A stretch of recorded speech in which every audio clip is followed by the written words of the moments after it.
ওই কুত্তা, কল ধরিস না কেন? সরি রে, ঘুমেছিলাম। এবার বল, এত সকাল সকাল কল দিলি কেন?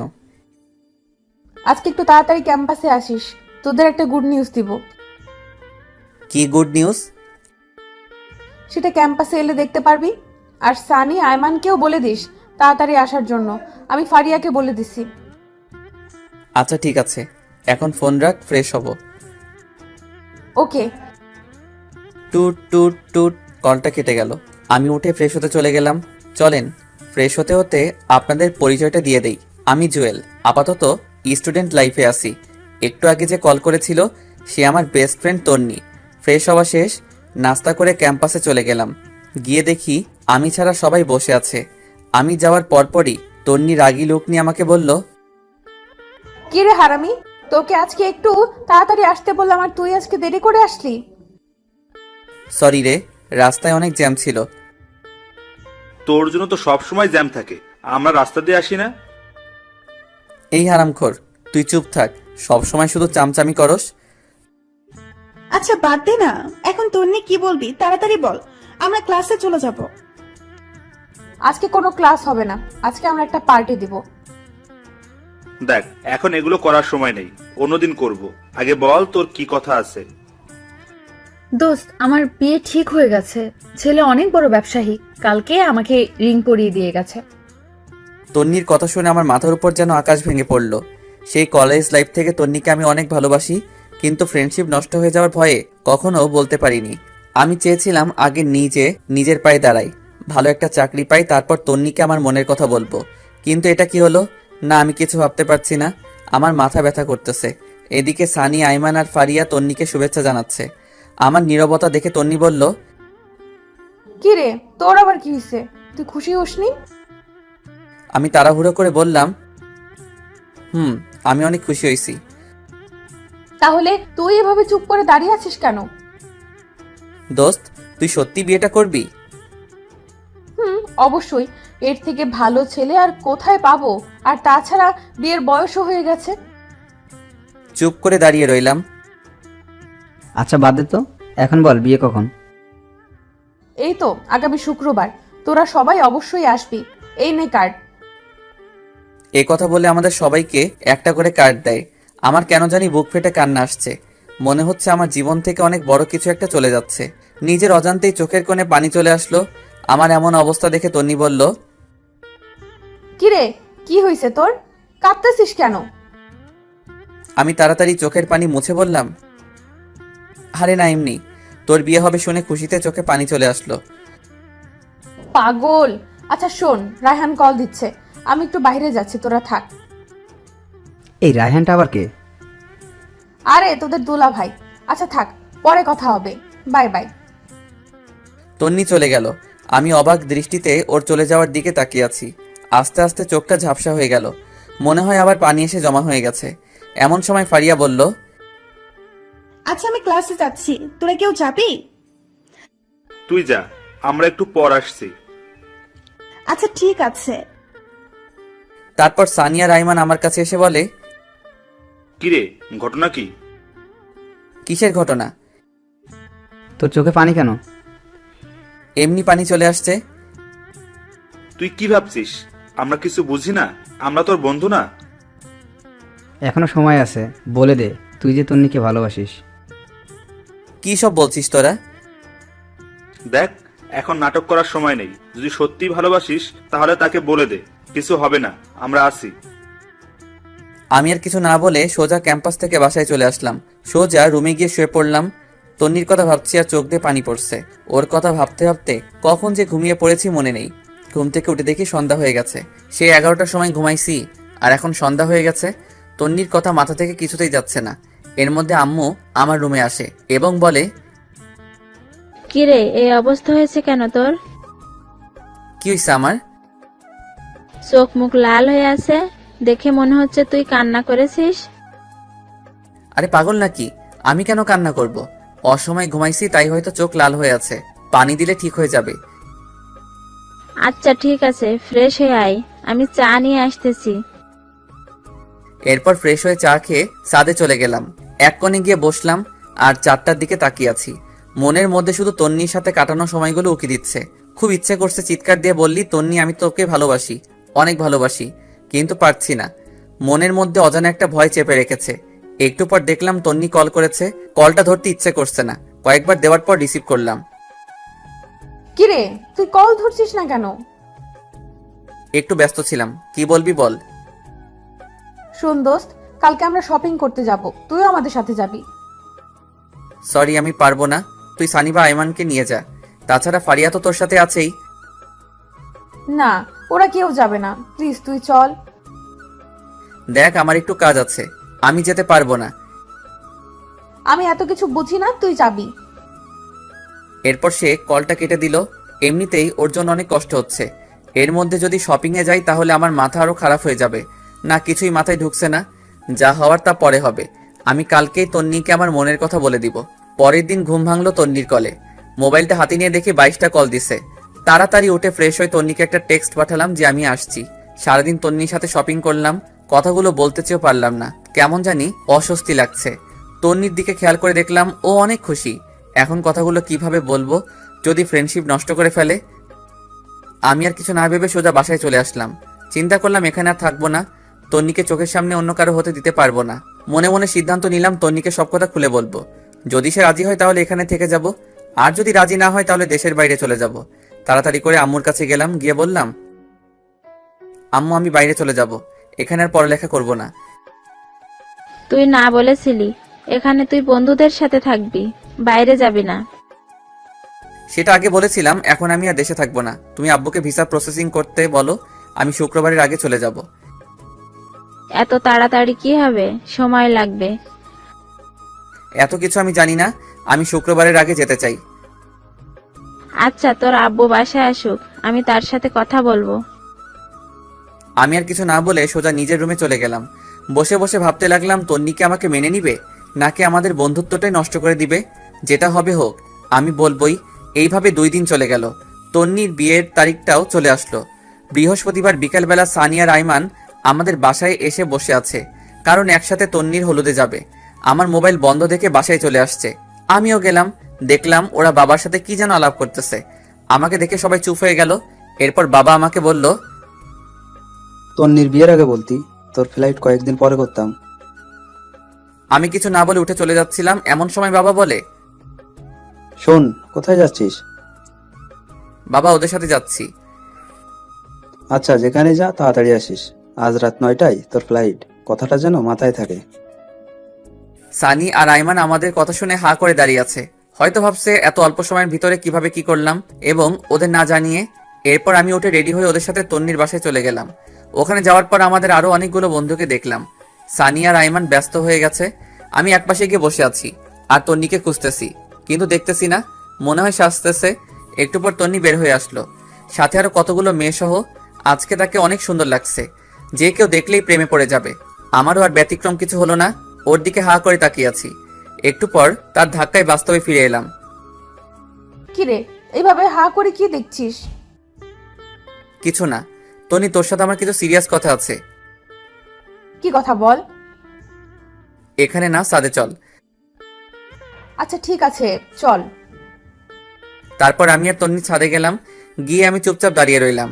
আমার নীরবতা দেখে তন্নি বলল, কিরে চুপ কেন, কি বলবি তাড়াতাড়ি বল, আমার নিচে অনেক কাজ আছে। তনি তোকে আমি ভালোবাসি, সেই যেদিন তোকে প্রথম দেখেছিলাম সেদিন থেকে। তোর আমার ফ্রেন্ডশিপ নষ্ট হয়ে যাওয়ার ভয়ে আমি এতদিন কিছু বলিনি। দেখ, এখন মজা করার সময় না, কি বলবি বল, আমি নিচে চলে যাচ্ছি। তনি বিশ্বাস কর, আমি সত্যি তোকে অনেক ভালোবাসি। দেখ, ফাজলামি বন্ধ কর, নাটক দেখে দেখে তুইও নাটক শুরু করে দিয়েছিস। আমি সত্যি তোকে অনেক ভালোবাসি তনি, তোকে ছাড়া আমি আমার জীবন কল্পনা করতে পারি না রে। প্লিজ তুই বিয়েটা বন্ধ করে দে। দেখ, তোর ড্রামা বন্ধ কর, কালকে আমার বিয়ে, আর তুই বলছিস বিয়ে বন্ধ করতে? ছি, তুই এত নিচু আগে জানতাম না। তুই জাস্ট আমার ফ্রেন্ডের থেকে বেশি কিছু না। আমি তোকে অনেকবার বলতে চেয়েও পারিনি, আমি সত্যি বলছি, আমি তোকে অনেক ভালোবাসি। এই কথা বলে আমি তন্নির গালে একটা কিস বসিয়ে দেই, আর সে রাগীভাবে আমার দিকে তাকিয়ে অনেক জোরে একটা ঠাস দেয়, এবং ঠাস ঠাস 2 গালে চর বসিয়ে দেয়, আর বলতে থাকে, ছি, আমার ভাবতেই অবাক লাগে তোর মতো ছেলের সাথে আমি ফ্রেন্ডশিপ করেছি, তাও আবার বেস্ট ফ্রেন্ড। কালকে আমার বিয়ে আর তুই আজকে এসেছিস আমাকে প্রপোজ করতে। তোর একটু লজ্জা শরম নেই? তুই আমার কথাটা শোন। তোর কোনো কথাই আমি শুনবো না। তুই এক্ষুনি আমাদের বাসা থেকে চলে যা। তোকে যেন আর কোনোদিন আমার সামনে না দেখি। তোর আর আমার ফ্রেন্ডশিপ এখানেই শেষ। আজ থেকে তুই আমার সাথে কোনো ধরনের যোগাযোগ করার চেষ্টা করবি না। তন্নি প্লিজ আমার কথাটা শোন। তোর সাথে আর কোনো কথা নাই। তুই এখান থেকে চলে যা, না হলে গলা ধাক্কা দিয়ে বের করে দিব। আমি আর কিছু না বলে চোখ মুছতে মুছতে সেখান থেকে বেরিয়ে গেলাম। এরপর বাসায় গিয়ে রেডি হয়ে বাবা আর আমি এয়ারপোর্টের উদ্দেশ্যে রওনা দিলাম। সানি, আইমান কাউকে কিছু জানালাম না। এরপর এয়ারপোর্ট থেকে বাবার কাছ থেকে বিদায় নিয়ে চলে গেলাম দেশ ছেড়ে।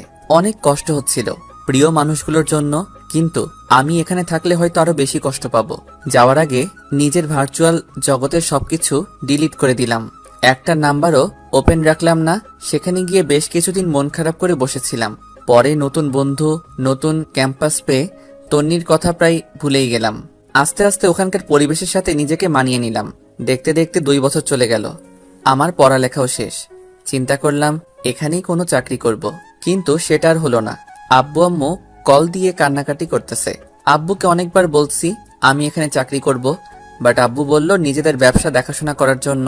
সেদিন রাতে বসে বসে ল্যাপটপে কিছু কাজ করছি, এমন সময় বড় খালা আসলো। আমি বিদেশে বড় খালার কাছেই থাকি আর ওখান থেকে পড়াশোনা করি। আমার রুমে আমি খালাকে দেখে বললাম, খালামণি ঘুমাওনি এখনো? না রে বাবা, ঘুম আসছে না। তুই কি করতেছিস? কিছু না খালামণি, একটু কাজ করতেছি। কিছু বলবে? হুঁ বাবা, একটা কথা বলতাম, যদি তুই অনুমতি দিস। আরে কি আজব, আমার সাথে কথা বলার জন্য তোমার অনুমতি লাগবে নাকি? বলো কি বলবে। দেখ বাবা, আমার কোনো সন্তান নেই। তুই আমার নিজের সন্তানের মতোই। তুই যেদিন এখানে এসেছিলি আমি যে কি পরিমাণ খুশি হয়েছি তোকে বলে বোঝাতে পারবো না। আমি ভাবছি তোকে আমি সারা জীবন আমার কাছেই রেখে দেব, কিন্তু সেটা তো অসম্ভব। কেন অসম্ভব? আমি তোমাকে ছেড়ে কোথাও যাচ্ছি না। আর তোমার সন্তান নেই কে বলেছে? আমি তোমার সন্তান। কাল রাতে তোর আম্মু কল করেছিল। কি বলেছে? অনেক অসুস্থ, সারাদিন বাসায় থাকতে থাকতে ওর অনেক কষ্ট হয়। তোর বাবাও বাইরে বাইরে থাকে, তাই আমি বলছিলাম কি তুই দেশে ফিরে যা, তোর মায়ের কাছে থাক, আর একটা ভালো মেয়ে দেখে বিয়ে করে ফেল। তোর মা বাবাও অনেক খুশি হবে। খালামণি সবকিছু ঠিক আছে, বাট আমি দেশেও যাচ্ছি না, অ্যান্ড বিয়ে তো ইম্পসিবল। এরপর খালামণি আমার হাত ধরে বলল, প্লিজ বাবা, এমন করিস না। তোর মা বাবার কথা একবার চিন্তা কর। ওদের কি ইচ্ছা করে না ছেলের বউয়ের সাথে সময় কাটাতে, নাতিদের সাথে একটু খেলা করতে? প্লিজ বাবা, তুই দেশে ফিরে যা। প্রয়োজনে মাঝে মাঝে এখানে আসিস, কিছুদিন থাকবি, ঘুরবি, ভালো লাগবে। প্লিজ বাবা, না করিস না। আচ্ছা ঠিক আছে দেখি। দেখ না, তুই কালকেই যাবি, এই নে টিকিট। এই কথা বলে আমার হাতে একটা টিকিট ধরিয়ে দিল। আমি অবাক হয়ে জিজ্ঞেস করলাম, খালামণি এটা কখন করলে? তোর এত কিছু জানার দরকার নেই। আর শোন, আমি কিছু জিনিস কিনে রেখেছি, এগুলো নিয়ে যাবি। এখন ঘুমা। পরের দিন সবকিছু ঠিকঠাক করে খালামণির কাছ থেকে বিদায় নিয়ে চলে আসলাম দেশে। বাবা মা আগে থেকেই এয়ারপোর্টে ছিল। আমাকে দেখে কান্না শুরু করে দিল। মায়ের দিকে তাকিয়ে আমি অবাক হয়ে গেলাম। অনেক অসুস্থ, ঠিক মতো দাঁড়াতেও পারছে না। বাবার অবস্থাও আগের মতো নেই। এরপর বাবা আর মায়ের সাথে বাসায় গিয়ে খাওয়া দাওয়া করে ঘুমিয়ে পড়লাম। আগের সিমটা আবার ওপেন করলাম। কল আর মেসেজ এসে পুরো সিম ফুল হয়ে আছে। একটা জিনিস দেখে খারাপ লাগলো, তনি একটাবার কল তো দূরের কথা, একটা মেসেজও দেয়নি। হয়তো অনেক সুখে আছে, অনেক ভালো আছে, তাই আমাকে আর প্রয়োজন মনে করেনি। চোখের কোণে পানি এসে জমা হয়ে গেল। আমি সানির নাম্বারটাতে কল দিলাম। কয়েকবার দেওয়ার পর কল ধরেই সানি বলতে শুরু করলো, কিরে তুই বাইসে আসিস? কেন মরলে খুশি হতি নাকি? এই শালা, কথা বলবি না তুই। তোর সাথে কোনো কথা নাই, আমি তোর কেউ না। প্লিজ ভাই রাগ করিস না, তোকে আমি সবকিছু বলবো। কিচ্ছু বলতে হবে না তোর, তুই তোর মতো থাক। আচ্ছা শোন, বিকেলে কফি শপে আয়, তোদের সাথে দেখা করব, আর কিছু কথা আছে। আইমান আর ফারিয়াকে একটু কষ্ট করে বলে দিস। আচ্ছা ঠিক আছে। এই কথা বলে কলটা কেটে দিলাম। বিকেলবেলা বের হয়ে কফি শপের দিকে রওনা দিলাম। রাস্তাঘাট সবকিছু কেমন যেন চেঞ্জ হয়ে গেছে। একটু পর কফি শপে গেলাম, গিয়ে দেখি সবাই বসে আছে। আজকেও আমার লেট হয়ে গেছে। আমাকে দেখেই ওরা দৌড় দিয়ে এসে জড়িয়ে ধরে ফেলে। এরপর তিনজনে মিলে 10 মিনিট কিল আর ঘুষি দেয়। এতদিনের জমানো সবগুলো একসাথে দিয়ে দেয়। ওদের সাথে কুশল বিনিময় করলাম। তারপর সানিকে বললাম, তো তোর আর কি অবস্থা? চাকরি বাকরি কিছু করিস নাকি? একটা প্রাইভেট কোম্পানিতে আমি আর ফারিয়া একসাথে জব করি। গুড। আইমান তুই কি করিস? কি আর করবো, বাবার সাথেই আছি ব্যবসা নিয়ে। তো তুই কি করবি? দেশে থাকবি নাকি আবার ওদা হয়ে যাবি? আরে না, তোদের ছেড়ে আর যাচ্ছি না। তো তোর বউ কোথায়? আরে আমি এখনো বিয়ে করিনি, তবে আব্বা ওনার বন্ধুর মেয়ের সাথে ঠিক করে রেখেছে। ওর পড়ালেখা শেষ হলে তারপর বিয়ে। আচ্ছা ভালো। তোদের দুজনের কি অবস্থা?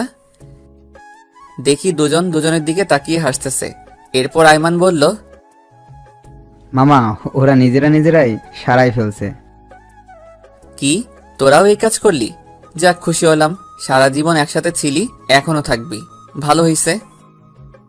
তো তুই কবে করছিস?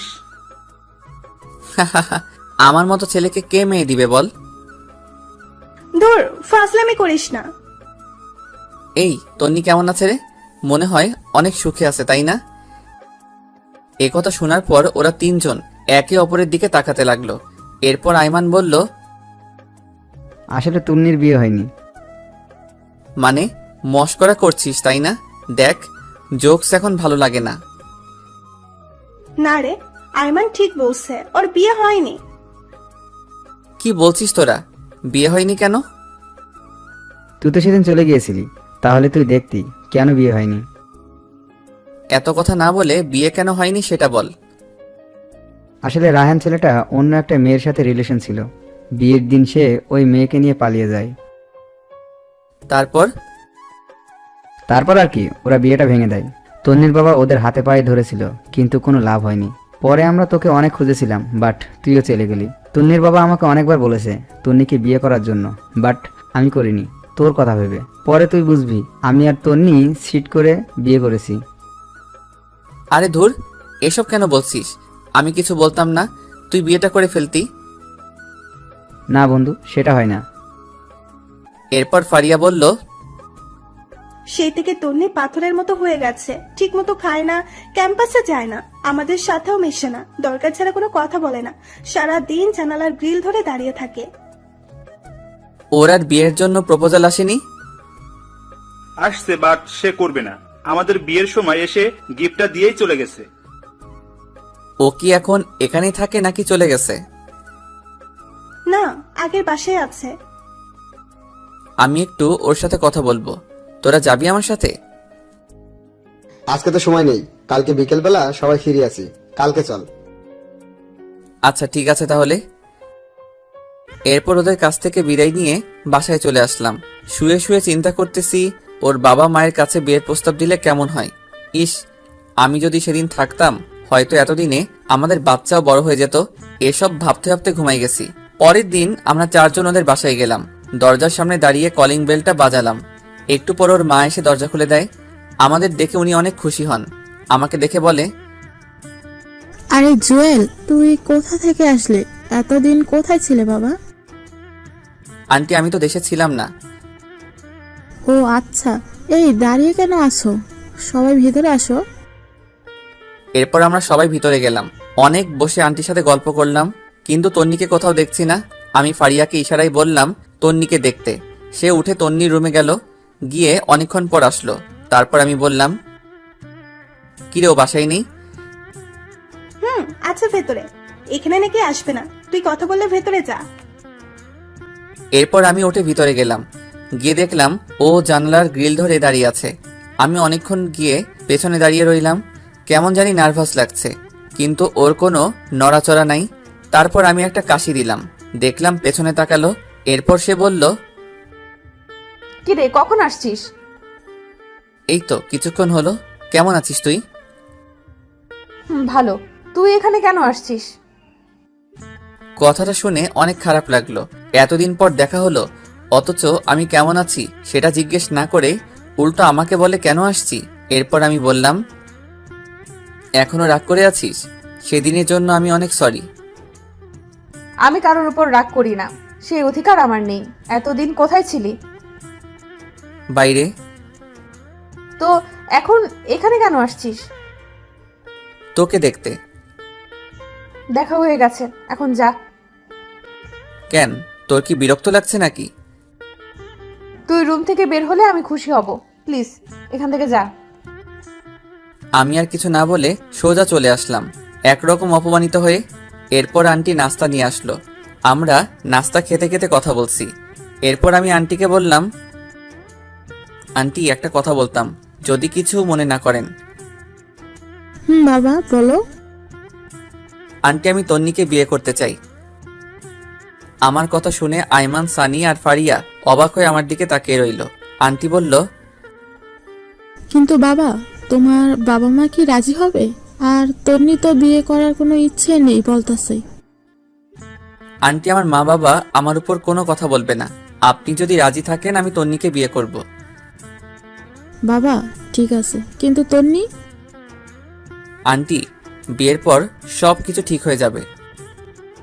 আচ্ছা বাবা, দেখি কি করা যায়। তারপর আমি, আইমান, সানি আর ফারিয়া তন্নিদের বাসা থেকে চলে আসলাম। পরে আমি আব্বু আর আম্মুকে বললাম তন্নির কথা। আমার কথা শুনে ওনারা তো অনেক খুশি। বললেন, তোর পছন্দই আমাদের পছন্দ, আর তন্নি মেয়েটাকে আমারও অনেক ভালো লাগে। অবশেষে আমাদের বিয়েটা হয়ে গেল। তন্নিকে একরকম জোর করে বিয়েটা দেওয়া হয়েছে। কবুল বলার সময় দেখলাম সে বলতে চাচ্ছে না। ফারিয়া আর ওর মায়ের জোরাজোরিতে বলল, এখন প্রায় রাত 12টা। আমি, সানি আর আইমান ছাদের উপর বসে বসে আড্ডা দিচ্ছি। এমন সময় ফারিয়া উপরে আসলো আর এসে আমাকে বলল, কি রে তুই এখানে? তো কোথায় থাকবো? আজকে না তোর বাসরাত? তন্নি অনেক আগে থেকে একা একা বসে আছে, যা ঘরে যা। বন্ধু যা, আর বসে থাকা ঠিক হবে না। এরপর আমি উঠে আস্তে আস্তে রুমের দিকে হাঁটা দিলাম। এমন সময় সানি বলল, মামা, মনে করে বেড়ালটা মারিস, আর কোনো দরকার হলে আমাকে কল দিস। আই ফাজিল, তোর মুখে কি কিছুই আটকায় না? সবাই কি তোর মতো নাকি? আমি আর কিছু না বলে একটা মুচকি হাসি দিয়ে ছাদ থেকে চলে আসলাম। বাসর ঘরের সামনে দাঁড়িয়ে আছি। কেমন জানি ভয় লাগতেছে, আবার লজ্জাও। অনেকক্ষণ দাঁড়িয়ে থেকে আস্তে করে দরজাটা খুলে ভিতরে প্রবেশ করলাম। দরজাটা লাগিয়ে দিলাম। দেখলাম তন্নি মাথা নিচু করে বসে আছে। আমি গিয়ে খাটের উপর বসলাম। এমন সময় তন্নি আমাকে বলল, তোর সাথে আমার কিছু কথা আছে। কি কথা বল। আর শোন, আজকে থেকে আমি তোর স্বামী, সো আর তুই করে বলবি না, তুমি করে বলবি, এন্ড আমিও বলবো। দেখ, তোকে আমি কখনোই স্বামী হিসেবে মানতে পারবো না। তুই জাস্ট আমার ফ্রেন্ড। তাহলে বিয়েতে মত দিলি কেন? তোর কি ধারণা আমি নিজে থেকে মত দিছি? জীবনেও না।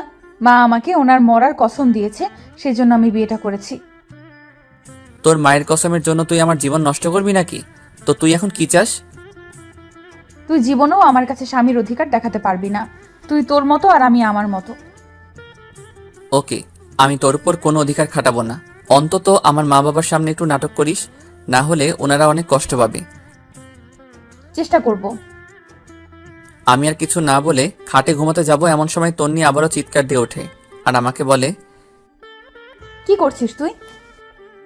কি করলাম, ঘুমাতে যাচ্ছি। ঘুমাবি ভালো কথা, কিন্তু খাটে কেন? তাহলে কোথায় ঘুমাবো? যেখানে খুশি সেখানে ঘুমা, দরকার হলে সোফায় ঘুমা, বাট খাটে ঘুমাতে পারবি না। এটা আবার কেমন কথা? খাট থাকতে সোফায় কেন ঘুমাবো? কারণ তোর সাথে এক খাটে ঘুমানোর কোনো ইচ্ছাই আমার নেই, তো তুই খাটে ঘুমাবি না। আমি আর কিছু না বলে একটা বালিশ নিয়ে লাইট অফ করে সোফায় ঘুমিয়ে পড়লাম। তন্নিও খাটের উপর শুয়ে পড়ল। আমার কিছুতেই ঘুম আসছে না। পরে আমি উঠে বেলকনিতে চলে গেলাম। মনে মনে ভাবতে লাগলাম, আমার মতো অবাগা হয়তো পৃথিবীতে আর দ্বিতীয়টা নেই। এই বাসর ঘর নিয়ে কত কিছু চিন্তা করে রাখছি, বাট কিছুই হলো না। মনে মনে ভাবলাম, তন্নির সাথে ফ্রেন্ডশিপটা না হলেই ভালো হতো। সুন্দর একটা জীবন পেতাম। নিয়তি বারবার ওর কাছেই আমাকে নিয়ে আসে। এসব ভাবতে ভাবতে কখন যে চোখের কোণে পানি এসে জমা হয়েছে বুঝতেই পারিনি। এমন সময় খেয়াল করলাম রুম থেকে কান্নার আওয়াজ আসছে। আমি তাড়াতাড়ি রুমে ঢুকে লাইটটা অন করলাম। দেখলাম তন্নি ফুপিয়ে ফুপিয়ে কাঁদছে। লাইট অন করাতেই কান্না বন্ধ করে দিল। তারপর আমি বললাম, কি রে, তুই এখনো ঘুমাসনি? আর কান্না করতেছিস কেন? না এমনি। তুই কোথায় ছিলি? বারান্দায় ছিলাম। ঘুমিয়ে পড়, বেশি রাত জাগলে আবার শরীর খারাপ করবে। তুইও ঘুমিয়ে পড়। আমি আর কিছু না বলে লাইটটা অফ করে দিলাম। খেয়াল করে দেখলাম ওর মোবাইলে রায়হান ছেলেটার ছবি। এবার বুঝতে পারছি তন্নি কেন কান্না করছে। হয়তো ছেলেটাকে অনেক ভালোবেসে ফেলেছে। মনে মনে বললাম, বালিকা, তুমি আমাকে চেনো না, আমি কোন জলের মাছ। তোমাকে আমার প্রতি দুর্বল করে তারপর প্রত্যেকটা কথার প্রতিশোধ নিব। কোথাকার একটা ছেলের জন্য তুমি আমার ভালোবাসাকে 2 টাকার দামও দিচ্ছ না। এসব ভাবতে ভাবতে কখন যে ঘুমিয়ে গেছি মনে নেই। সকালবেলা একটা মিষ্টি কণ্ঠে ঘুম ভাঙলো। তাকিয়ে দেখে এটা তন্নি। এইমাত্র গোসল করে আসছে। ওর চেহারাটা অনেক মায়াবী লাগছে। আমি অনেকক্ষণ তাকিয়ে থাকার পর তন্নি বলল, ওই এইভাবে ছ্যাঁচড়াদের মতো তাকিয়ে না থেকে তাড়াতাড়ি উঠে ফ্রেশ হয়ে নে। আম্মা এসে কয়েকবার ডেকে গেছে নাস্তা করার জন্য। আমি কিছুই না বলে ওয়াশরুমে চলে গেলাম। ফ্রেশ হতে হতে ভাবলাম, তন্নি মনে হয় জীবনেও আমাকে মেনে নিবে না।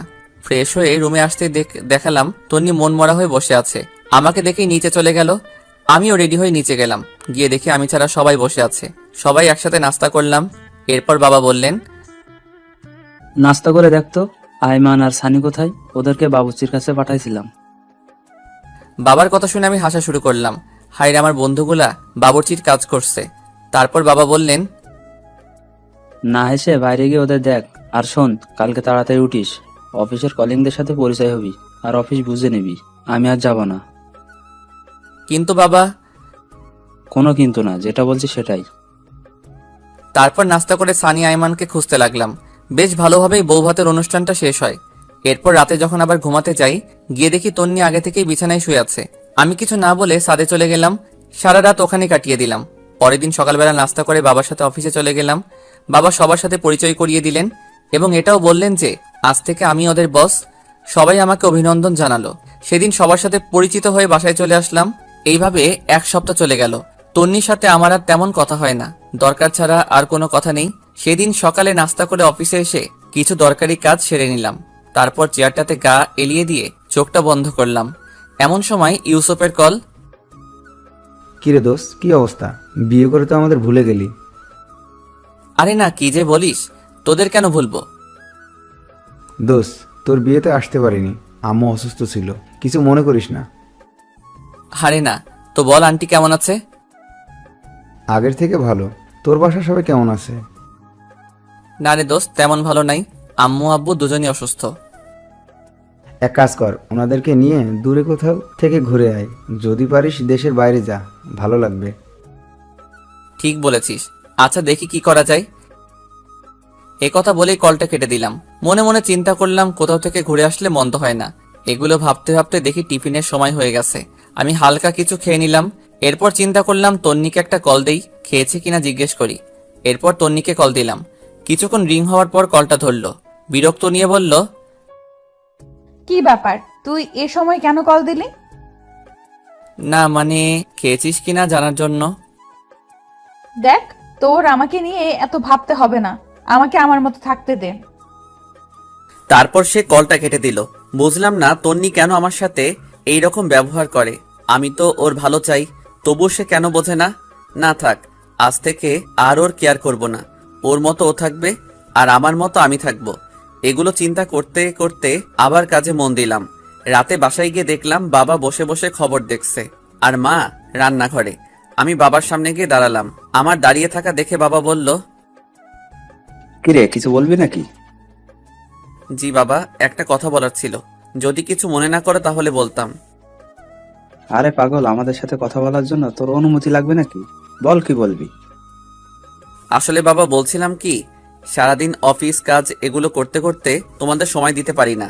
চলো না, আমরা সবাই মিলে কোথাও থেকে কয়েকদিনের জন্য ঘুরে আসি, সবার ভালো লাগবে। কথাটা আসলে ঠিক বলেছিস, বাট যাওয়া হবে না। কিন্তু কেন বাবা? গতকাল রাতে তোর দাদুকে স্বপ্নে দেখেছি, কবরটা নাকি ভেঙে পুকুরে পড়ে যাচ্ছে। তাই আমি আর তোর মা 10-15 দিনের জন্য গ্রামের বাড়ি যাচ্ছি। কয়েকজন হুজুর আর এতিমদের খাওয়ানোর ব্যবস্থা করব। যদি সুযোগ পাই কবরের চারপাশে দেয়াল করে আসব। ও আচ্ছা, তাহলে তোমরা গ্রামেই যাও, ভালো লাগবে। এই কথা বলে আমি রুমের দিকে চলে যাচ্ছি। এমন সময় আবার বাবা ডাক দেয়। শোন, তোর সাথে এমনিতেও আমার কথা ছিল। কি কথা বাবা, বলো। বলছিলাম কি, তোর বিয়ের পর থেকে কোথাও ঘুরতে যাসনি। তন্নিও একা একা বাসায় বসে থাকে, তাই আমি বলছিলাম তন্নিকে নিয়ে তুই ঘুরে আয়। না বাবা, তোমরা না গেলে আমরাও যাব না। আরে পাগল, আমরা যে কয়েকদিন গ্রামের বাড়ি যাচ্ছি, সে কদিন তোরাও ঘুরে আয়, ভালো লাগবে। কিন্তু বাবা অফিস। আমি ম্যানেজারকে বলে দিয়েছি, সে দেখবে। আর শোন, তোর বড় খালার ওখানে চলে যা, তুই গেলে উনি খুশি হবে। ওনার সাথে কথা বলে আমি সবকিছু ঠিক করে রেখেছি। তোর মায়ের কাছে তোদের দুজনের টিকিট রেখে দিয়েছি। বাবা এগুলো আবার কখন করলে? এতে কিছু তোর জানার দরকার নেই, পরশুদিন ফ্লাইট। আমি আর কিছু না বলে হালকা একটা হাসি দিয়ে বাবার সামনে থেকে রুমে চলে গেলাম। মনে মনে ভাবতে লাগলাম, তন্নি কি রাজি হবে? যেই মেয়ে বিয়ের দিন রাতে আমাকে বলে স্বামী হিসেবে মানে না, সে কি রাজি হবে আমার সাথে হানিমুনে বাইরে ঘুরতে যেতে? দূর, যা হবার তা পরে হবে, আগে কিছু খেয়ে নেই, অনেক ক্ষুধা লাগছে। তারপর হালকা নাস্তা করে নিলাম, কিন্তু তন্নিকে দেখছি না কোথাও। রান্নাঘরে গেলাম, সেখানেও নেই। আম্মুকে জিজ্ঞেস করলাম, আম্মু তন্নিকে দেখছি না যে, ও কোথায় গেছে? তন্নি একটু ওর বাপের বাড়ি গেছে। আমিও আর না করিনি, সারাদিন বাসায় বসে থাকে। বাইরে থেকে ঘুরে আসলে মনটা একটু হালকা হবে। আর আমি তন্নিকে বলে দিয়েছি, তুইও আজকে ওদের বাসায় যাবি আর রাতটা ওখানে কাটাবি। সকাল হলে তন্নিকে নিয়ে বাসায় চলে আসবি। দূর, আমি গিয়ে কি করব? ওই, তুই কি পাগল? মেয়েটা একা একা ওখানে গেছে, আর যদি একা একা আসে তাহলে ওদের বাসার সবাই কি ভাববে? আচ্ছা, আমি সকালে গিয়ে নিয়ে আসবো। সকালে মানে? এখন যাবি তুই? যা, রেডি হয়ে নে। কি আর করা, রেডি হয়ে ওদের বাসার দিকে রওনা দিলাম। তন্নিকে অনেকবার কল দিলাম, কিন্তু সে কল ধরছে না। তারপর আমি আইমান আর সানির সাথে চ্যাটিং করতে করতে ওদের বাসার সামনে চলে গেলাম। গাড়ি থেকে নেমে ওদের বাসার সামনে গিয়ে দাঁড়ালাম। তখন প্রায় 9টা বেজে গেছে। তারপর ভিতরে গেলাম। আমাকে দেখে শ্বশুর শাশুড়ি অনেক খুশি হলেন। তাদের সাথে অনেকক্ষণ কথা বলে নিলাম। এরপর শাশুড়ি আম্মা বললেন, যাও বাবা, রুমে যাও। তন্নি রুমে আছে, ওখানে গিয়ে ফ্রেশ হয়ে নিচে আসো, আমি খাবার রেডি করছি। আচ্ছা ঠিক আছে। কথা বললে আমি তন্নির রুমের দিকে হাঁটা দিলাম। ওর দরজার সামনে গিয়ে শুনতে পাই ওর রুম থেকে অনেক জোরে হাসি শব্দ আসছে। সবার থেকে ওর হাসিটা আলাদা, অনেকদিন পর সে হাসছে। আমি বাইরে থেকে উকি দিয়ে দেখলাম ওর কয়েকজন কাজিন সেখানে বসে ওর সাথে গল্প করছে। তাদের মধ্যে একজন আমাকে দেখে ফেলে, তারপর বলে, আরে দুলাভাই, আপনি আসতেন? আমরা আপনারই কথাই বলতেছিলাম। আসুন, ভিতরে আসুন। তারপর আমি ভিতরে গিয়ে অনেকক্ষণ ওদের সাথে গল্প করলাম। তারপর ওরা সবাই চলে গেল। তখন তন্নি আমাকে বলল, তুই এখানে কেন আসছিস? মানে কি? তোর বাসায় আসার জন্য মনে হয় আমার ঠেকা পড়ছে। আম্মুই আমাকে আসতে বলেছে। তন্নি মুখে একটা বিরক্ত নিয়ে কিছু একটা বলতে যাবে, এমন সময় শাশুড়ি এসে আমাদের ডেকে নিয়ে গেলেন খাবার জন্য। আমি আর কিছু না বলে সোজা খেতে চলে গেলাম। খাবারের টেবিলে বসে তো অবাক, এত খাবার! আসলে এই শ্বশুরবাড়ির রসের হাড়ি, সবগুলো খাবারই আমার পছন্দের। এরপর খাওয়া দাওয়া সেরে আমি রুমে এসে বিছানায় শুয়ে পড়লাম। কিছুক্ষণ পর তন্নি রুমে আসলো আর এসে চেঁচামেচি শুরু করে দিল। কিরে, তুই বিছানায় শুয়েছিস কেন? তো কোথায় শুব? তোর রুমে তো সোফাও নেই। সোফা নেই তো কি হয়েছে? ফ্লোর আছে না, ফ্লোরে শুয়ে পড়। মানে ফ্লোরে শুয়ে পড়বো মানে? এত মানে টানে বুঝি না। আমি তোর সাথে এক বিছানায় ঘুমাতে পারবো না। কেন ঘুমাতে পারবি না? শোন, বিয়েটা যেভাবেই হোক, এখন আমি তোর স্বামী, আর তোর ভয়ের কিছু নেই। আমি তোকে কিছু করব না। সেটাও যদি না হয় তাহলে তুই নিজেই ফ্লোরে শুয়ে পড়। ফ্লোরে আমার ঘুম আসে না। আমার সম্ভব বিরক্ত লাগছে মেয়েটার কর্মকাণ্ড দেখে। ইচ্ছা করছে কানের নিচে 2টা দিয়ে দেই। এরপর সে আবার বলতে শুরু করলো, এই শোন, এটা আমার রুম, সো বিছানাটাও আমার। আমার বিছানায় আমি ঘুমাবো। তো কি হইছে? ভুলে গেছিস এতদিন আমার বিছানায় ছিলি আর আমি সোফায় ছিলাম? আমি নিজের ইচ্ছায় ঘুমাইনি, তুই তো বললি আমাকে বিছানায় ঘুমাতে। দূরে ফালতুর সাথে কথা বলে পারা যাবে না, তাই আমি নিজেই ফ্লোরে শুয়ে পড়লাম। শুয়ে শুয়ে ভাবতেছি, তন্নি যদি কালকে আমাদের বাসায় যাওয়ার পর শুনে যে আমি হানিমুনের ব্যবস্থা করে আসছি, তখন কি করবে? এগুলো ভাবতে ভাবতে দেখলাম ফকিরনি খুব আরাম করে ঘুমিয়ে আছে। মনে মনে বললাম, তন্নি তুই হয়তো জানিস না আমি কি জিনিস। তোরে আমি এমন সোজা করব যে তুই আমাকে ছাড়া কিছুই বুঝবি না। এসব ভাবতে ভাবতে কখন যে ঘুমিয়ে পড়েছি নিজেও জানি না। খুব সকালবেলা ঘুমটা ভেঙে গেল। ঘুম থেকে উঠতে যাব এমন সময় দেখি পুরো পিঠটা ব্যথা করতেছে। করারও কথা, সারা রাত ফ্লোরে ছিলাম, তাই একটু বেশি ব্যথা করছে। খাটের দিকে তাকিয়ে তন্নি খুব আরামে ঘুমিয়ে আছে। ঘুমন্ত অবস্থায় ওকে একদম বাচ্চাদের মতো লাগছে, মুখটা অনেক মায়াবী লাগছে। আমি অনেকক্ষণ তাকিয়ে রইলাম। একটু পর দেখলাম ওর কতগুলো চুল উড়ে এসে মুখটা ঘুরে রাখছে। ইচ্ছে করছে চুলগুলোকে আলতো করে আবার পেছনে সরিয়ে দেই। বিয়ের পর থেকে এখনো পর্যন্ত তন্নিকে টাচও করিনি। এখন খুব ইচ্ছা করছে ওর মায়াবী মুখটা একটু হাত বুলিয়ে দিতে, কিন্তু যদি জেগে যায় তাহলে আমার 12টা বাজাবে। কিন্তু নিজের ইচ্ছাটাকে আর কন্ট্রোল করতে পারলাম না। ওর মুখের চুলগুলো আস্তে আস্তে সরাতে লাগলাম। হঠাৎ করেই তন্নির ঘুম ভেঙে যায় আর আমাকে ওর এত কাছে দেখে চিৎকার দিয়ে ওঠে এবং সাথে সাথে আমার মুখে ঠাস ঠাস 2টা চড় বসিয়ে দেয়। তারপর রেগে চোখ মুখ লাল করে আমাকে বলতে লাগলো, ছি, তুই এত নোংরা! আমি তো তোকে ভালো মানুষ ভাবছিলাম, কিন্তু তুই যে এত নিম্নমানের আমি তো জানতাম না। তোর সাথে কথা বলতেই আমার রাগ হচ্ছে। তুই ভুল ভাবতেছিস, আমার কথা শোন। তোর কোনো কথাই আমি শুনবো না। এমন সময় তন্নির আম্মু এসে আমাদের ডাক দেয় এবং বলে তাড়াতাড়ি নিচে যেতে, নাস্তা রেডি। তারপর আমি আর কিছু না বলে ওয়াশরুমে চলে যাই। ফ্রেশ হয়ে এসে ওর রুমে বসে আছি। সেও কোথায় যেন গেছেন। বসে বসে ভাবছি, মানুষ করো সহজে অবিশ্বাস করতে পারে।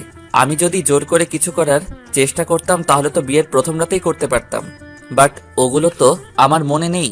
একটু পর তন্নি এসে আমাকে নিয়ে নাস্তা করতে গেল। আমিও কোনো কথা না বলে চুপচাপ নাস্তা করে রুমে চলে আসলাম। এসে রেডি হচ্ছি, কারণ তন্নিকে বাসায় দিয়ে এসে আমি আবার অফিসে চলে যাব। তন্নিও রেডি হয়ে আসলো। অতঃপর তাকে বাসায় দিয়ে আসলাম। অফিসে গিয়ে দেখি অনেক কাজ জমে আছে, এক নাগাড়ে করতে লাগলাম। ঘড়ির দিকে তাকিয়ে দেখি 2টা বাজে। না, এখন আর কাজ করা যাবে না।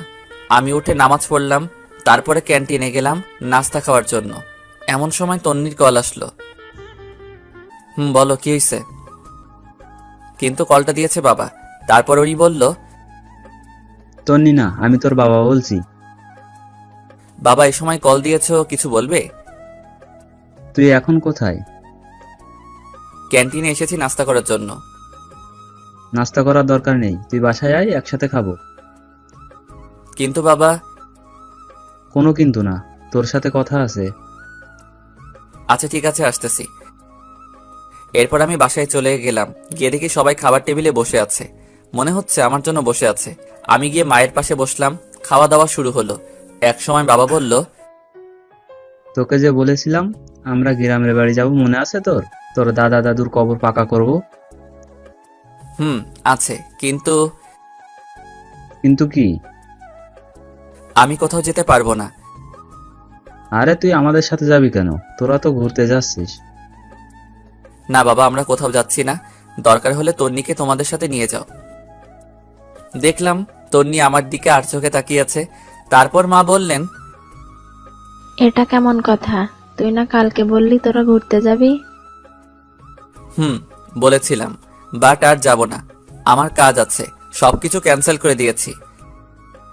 তারপর বাবা তন্নিকে জিজ্ঞেস করলো ওনাদের সাথে যাবে কিনা। তন্নি না করে দিল। আমিও আর কিছু না বলে সোজা রুমে চলে গেলাম। বিকেলবেলা আর অফিসে গেলাম না। সেদিন বিকেলবেলা সানি আর আইমানের সাথে আড্ডা দিলাম অনেকক্ষণ। এর মধ্যে আইমান আমাকে বলল, এই জুয়েল, তুই কি তোকে মেনে নিয়েছে নাকি এখনো পাগলামি করে? আমি টেনশনে পড়ে গেলাম। সত্যি বলবো নাকি মিথ্যা বলবো চিন্তা করতেছি। আর চুপ করে থাকা দেখে সানি বলল, আমরা সব জানি, তবুও তোর মুখ থেকে শুনতে চাই। তাহলে আমরা নিজেরা কিছু করে সবকিছু ঠিকঠাক করতে পারবো মনে হয়। সানি আর আইমানের কথা শুনে একটু শান্তি লাগলো। আসলেই বন্ধু ছাড়া কোনো কিছু হয় না। তারপর আমি পুরো ঘটনাগুলো ওদের দুজনকে বললাম। তারপর আমি সানিকে বললাম, এই সানি, ফারিয়াও তো আমাদের বন্ধু, বাট তুই যে ওকে বিয়ে করেছিস, সে কি তোর সাথে এমন করে?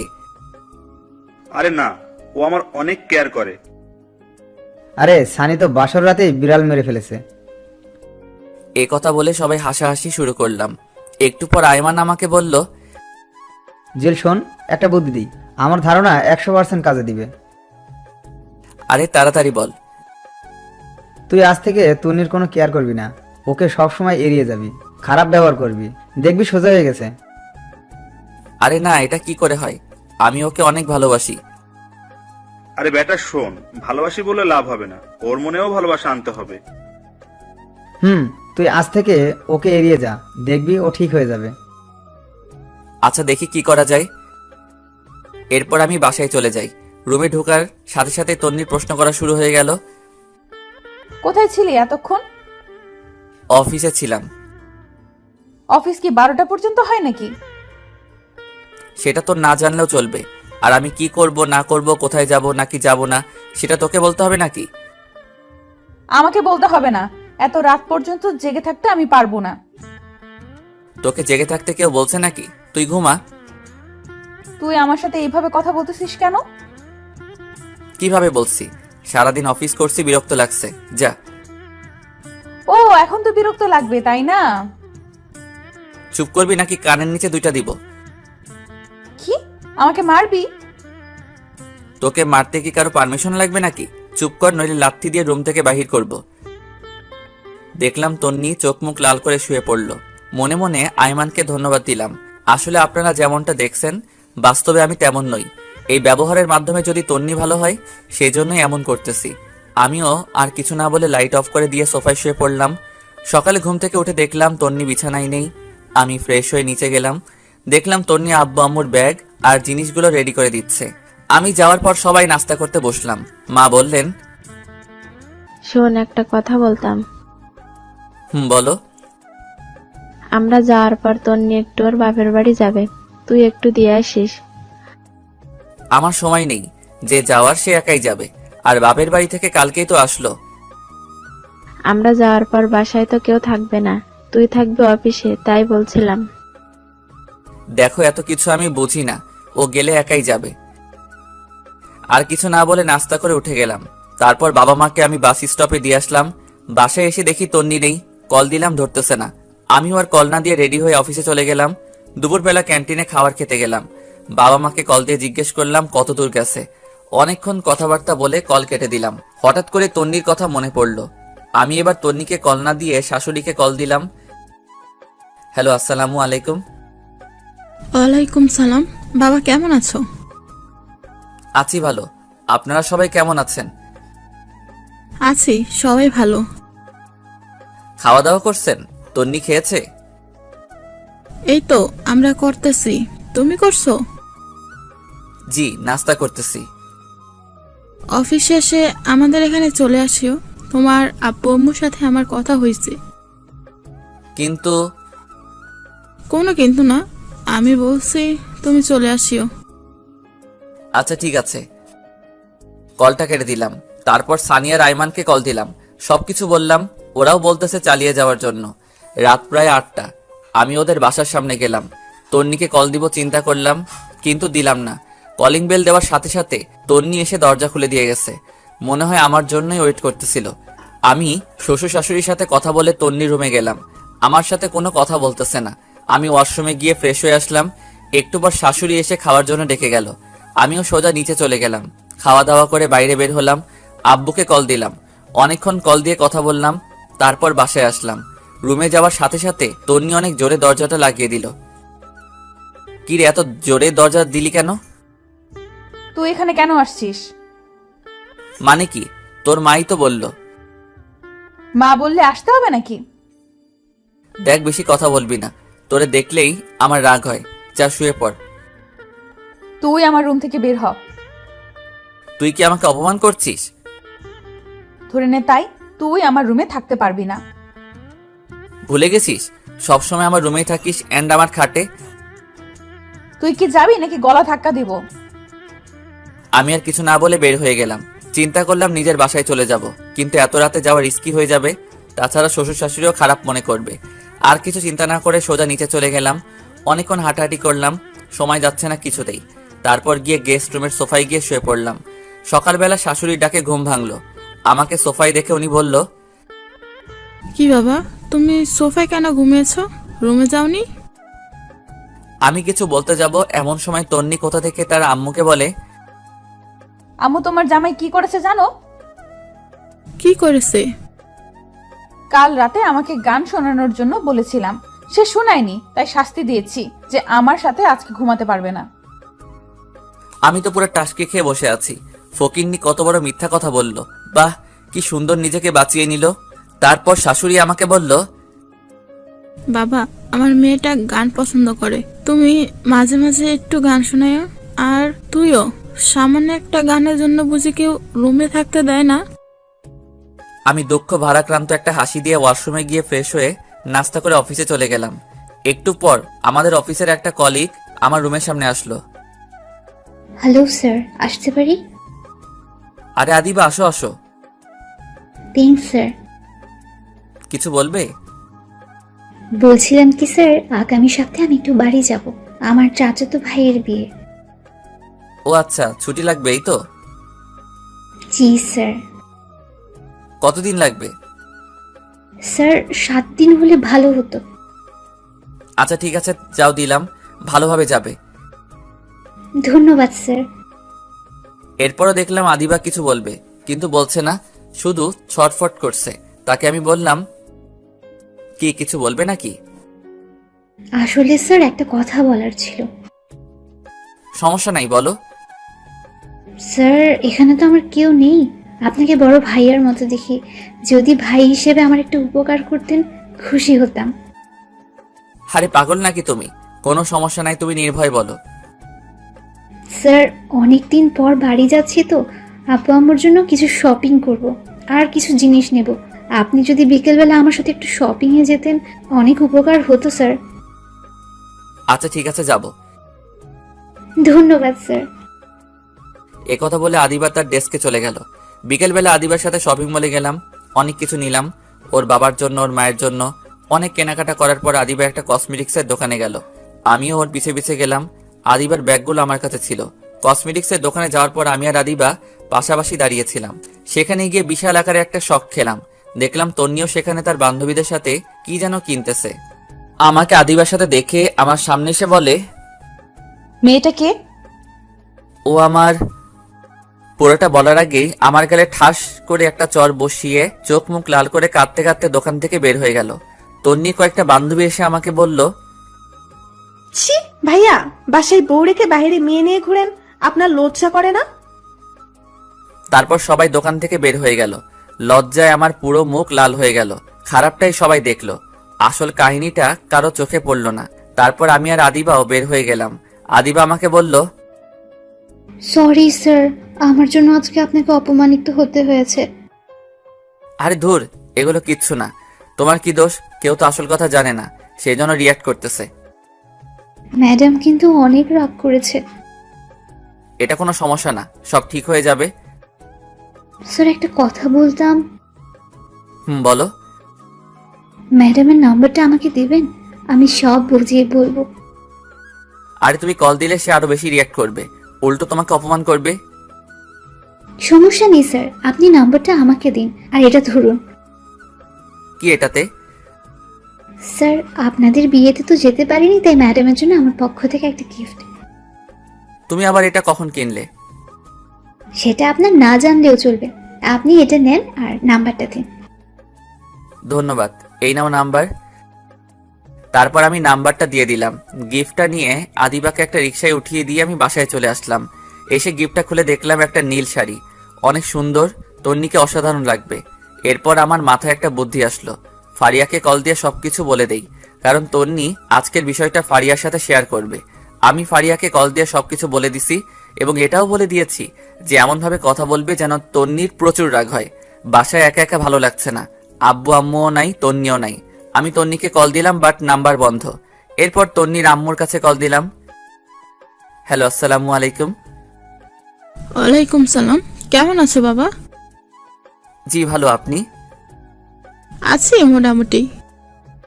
তন্নি কোথায়? ওর নাম্বার বন্ধ কেন? কি জানি বাবা, বিকেলে কোথা থেকে কাঁদতে কাঁদতে এসে রুমের দরজা বন্ধ করে দিয়েছে। অনেকবার ডেকেছি, দরজা খুলছে না, কিছু খাচ্ছেও না। তোমার সাথে কি কিছু হয়েছে? না, আমার সাথে কিছু হয়নি। তো বাবা আজকে আমাদের বাসায় আসবে না? না, আজকে আসবো না। কেন বাবা, বাসায় তো কেউ নেই, এখানে তন্নিও একা, চলে আসো। না, একটু কাজ আছে। আচ্ছা ঠিক আছে, ভালো থাকবেন, পরে কথা হবে।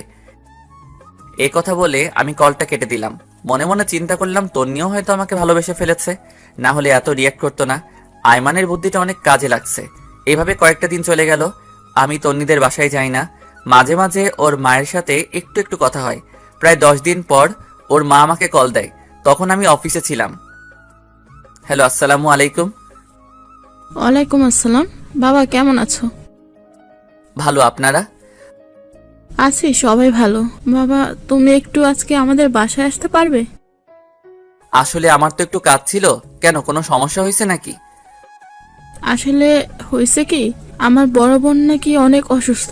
আমি আর তোমার শ্বশুর আব্বা ওখানে যাচ্ছি, তাই তুমি যদি এখানে থাকতে ভালো হতো। তন্নিকেও নিয়ে যান তাহলে। ও যেতে চাচ্ছে না, সেজন্য তো আমরা একটু টেনশনে আছি। সে একা একা বাসায় কিভাবে থাকবে? যদি তুমি একটু আসতে ভালো হতো। আচ্ছা ঠিক আছে, আপনারা যান, আমি সন্ধ্যার সময় আসব। এই কথা বলে কলটা কেটে দিলাম। কেমন জানি খুব খারাপ লাগছে আজকে। অনেকদিন পর ওর সাথে দেখা করতে যাচ্ছি। রাত প্রায় 8টার সময় ওদের বাসায় গেলাম। কলিং বেল বাজানোর সাথে সাথেই দরজা খুলে দিল। মনে হয় আমার জন্যই অপেক্ষা করছিল। ভিতরে গেলাম, দেখলাম চোখ মুখ লাল করে বসে আছে। দেখতে বাচ্চাদের মতো লাগছে। তারপর আমি বললাম, কেমন আছিস? তুই এখানে কেন আসছিস? আম্মা বলেছে তাই। লজ্জা করে না অন্য মেয়েদের সাথে ঘুরে এখন এখানে আসতে? সেটা আমার ব্যাপার, আমি তো তোর কেউ না। আমাকে নিয়ে তোর এত মাথা ব্যথা কেন? তোর মতো ফালতুকে বিয়ে করাই আমার ভুল হয়েছে। আগে জানলে জীবনও কবুল বলতাম না। আমার মাথা গরম করবি না। কি করবি তুই? রাগে আমার পুরো শরীরের লোম দাঁড়িয়ে গেছে। আমি কোনো কথা না বলে ব্যাগটা রেখে ওয়াশরুমে চলে গেলাম। ফ্রেশ হয়ে এসে দেখি তন্নি নেই। মনে হয় ঘুমিয়ে গেছে। আমি আর ওর রুমে গেলাম না। সামনে গেস্ট রুমের সোফায় শুয়ে রইলাম, কিন্তু ঘুম আসছে না। একটু পর আস্তে আস্তে উঠে তন্নি রুমের দিকে গেলাম। দেখলাম ও ঘুমিয়ে আছে। অনেকক্ষণ আমি বাইরে থেকে দাঁড়িয়ে দাঁড়িয়ে ওকে দেখলাম। হঠাৎ করে খেয়াল করলাম ওর পুরো শরীর কাঁপতেছে। আমি তাড়াতাড়ি রুমে গেলাম। কপালে হাত দিয়ে দেখি জ্বরে পুরো শরীর পুড়ে যাচ্ছে। আমি তো টেনশনে পড়ে গেলাম, কি করব বুঝতে পারতেছি না। পরে কিচেন রুম থেকে একটা বাটি নিয়ে এসে ওর মাথায় জল পড়তে দিলাম অনেকক্ষণ, কিন্তু কিছুতেই কমছে না। পরে একটা বালতিতে পানি নিয়ে এসে ওর মাথায় দিলাম। প্রায় 2 ঘন্টার মতো পানি দেওয়ার পর জ্বর কিছুটা কমলো। পরে দেখলাম পানি দিতে দিতে ওর শরীরও ভিজিয়ে দিলাম। এখন কাপড়টা চেঞ্জ করতে হবে, বাট কিভাবে করব বুঝতে পারতেছি না। সে যদি দেখে আমি ওর কাপড় চেঞ্জ করছি, তাহলে আমার অবস্থা শেষ। সকালবেলা আমি নাস্তা নিয়ে ওর রুমে গেলাম। দেখলাম সে মাত্র ঘুম থেকে উঠছে। আমার হাতে নাস্তা দেখে চমকে উঠলো। তারপর নিজের দিকে তাকিয়ে দেখে যে ওর গায়ে যে জামাটা ছিল সেটা আর নেই। তারপর আমার রাগে চোখ মুখ লাল করে উঠে এসে আমার কলার ধরে বলল, ওই কুত্তা, আমার কাপড়ের এই অবস্থা করেছে কে? আসলে কালকে রাতে। পুরোটা বলার আগে ঠাস ঠাস 2টা চর বসিয়ে দেয়। তারপর বলে, তুই এত খারাপ আমি ভাবতেও পারিনি। আমাকে ঘুমের মধ্যে পেয়ে তুই, ছি, আমার ভাবতেই ঘৃণা লাগে। তোকে আমি আস্তে আস্তে বিশ্বাস করতে লাগলাম, কিন্তু তুই এত খারাপ আমি জীবনেও ভাবিনি। যা, বেরিয়ে যা এখান থেকে। প্লিজ আমার কথাটা শোনো। তুই যাবি নাকি আবার চর খাবি? আমি আর কিছু না বলে নাস্তার প্লেটটা রেখে চলে আসতে যাব, এমন সময় দেখি দরজার সামনে নীলা দাঁড়িয়ে আছে। মনে হয় আমাকে চর মারার দৃশ্যটা দেখে ফেলেছে। লজ্জায় পুরো লাল হয়ে গেলাম। কিছু না বলে সোজা রুমের বাইরে চলে আসলাম। এরপর নীলা ভিতরে গেল। যাওয়ার পর বলল, তুই ওনাকে চর মেরেছিস কেন? ভালো করেছি। ও আমার কাপড় চেঞ্জ করেছে কেন? সে করেনি, আমি করছি। মানে? তুই জানিস কালকে রাতে তোর অনেক জ্বর আসছিল, উনি তোর মাথায় জলপট্টি দিয়েছে। জ্বর না কমার কারণে সারা রাত তোর মাথায় পানি দেয়। পানিগুলো তোর শরীরে গিয়ে পুরো শরীর ভিজে যায়, ঠান্ডা লেগে যাবে, সেজন্য সকাল সকাল আমাকে কল দিয়ে আনে, আর আমি তোর কাপড় চেঞ্জ করি। আর তুই কিনা না জেনে ওনাকে জ্বর দিলি। তোর ভাগ্য অনেক ভালো যে ওনার মতো স্বামী পেয়েছিস। এই কথাগুলো বলে নীলা বাইরে চলে আসে। আমি তন্নির মাকে কল করে ওর অসুস্থতার কথা জানালাম। তারপর কিছু না বলে সোজা অফিসে চলে গেলাম। এরপর থেকে তন্নিকে আর কোনো কল দেই না, ওর আম্মুকেও দেই। মাঝে মাঝে ওর আম্মু কল দিলে খবর নেয়, জাস্ট এতটুকুই। কয়েকদিন পর বাবা মা চলে আসে। এসে আমাকে বলে, কিরে বৌমা কই? ওর বাপের বাড়ি। তা তুই কি এতদিন ওখানে ছিলি? না, মাঝে মাঝে যেতাম। চুপ করে বেয়াদব, তুই কি ভাবছিস আমি কোনো খোঁজ খবর রাখি না? ঘরে বউ রেখে অন্য মেয়ে নিয়ে ঘুরতে তোর লজ্জা করে না? বৌমা আমাকে সবকিছু জানিয়েছে। বাহ, ফকির নিজের দোষ না স্বীকার করে আমাকে ফাঁসিয়ে দিল। জানি বাবা, এখন সত্য কথা বললে বিশ্বাস করবে না, তাই বলেও কোনো লাভ নেই। এরপর বাবা বললেন, এখন ওদের বাসায় যা, আর তন্নিকে তোর সাথে করে নিয়ে আসবি। কিন্তু বাবা এখন তো কোনো কিন্তু নয়, যেটা বলছি সেটা। এখন তো রাত হয়ে গেছে, এখন কিভাবে আনবো? কালকে সকালে নিয়ে আসলে হবে না? গর্দব, এখন আনতে কে বলেছে? এখন তুই যাবি, রাত থেকে কাল সকালে চলে আসবি। আমি কিছু বলতে যাব, এমন সময় বাবার দিকে খেয়াল করে দেখলাম রেগে আছে। আমি আর কিছু না বলে রেডি হয়ে ওদের বাসার উদ্দেশ্যে রওনা দিলাম। রাত প্রায় 9:30। আমি তন্নিদের বাসার সামনে দাঁড়িয়ে আছি। কলিং বেল দেওয়ার সাথে সাথে দেখলাম তন্নির মা এসে দরজা খুলে দিল। তারপর বলল, বাবা আসছো? পথে কোনো সমস্যা হয়নি তো? না, কোনো সমস্যা হয়নি। আচ্ছা বসো, খাওয়া দাওয়া করে নাও। তন্নিও বসে আছে, বাট আমি কিছু বলছি না দেখে সেও বলছে না। খাওয়া দাওয়া শেষ করে রুমে গেলাম, গিয়ে একটা চেয়ারের উপর বসে আছি। একটু পর তন্নি এসে দরজা লাগিয়ে দিল। আমাকে বলল, সরি। সরি কেন? সেদিন রাতের ঘটনার জন্য। আমি ভাবছি তুই আমার সাথে। থাক, বলতে হবে না। আমার কপালে ওগুলোই ছিল। তুই ঘুমা, সকালে তাড়াতাড়ি যেতে হবে। তুই কোথায় ঘুমাবি? আমাকে নিয়ে তোর চিন্তা করতে হবে না, তুই ঘুমা। খাটে ঘুমা, আমি নিচে ঘুমাবো।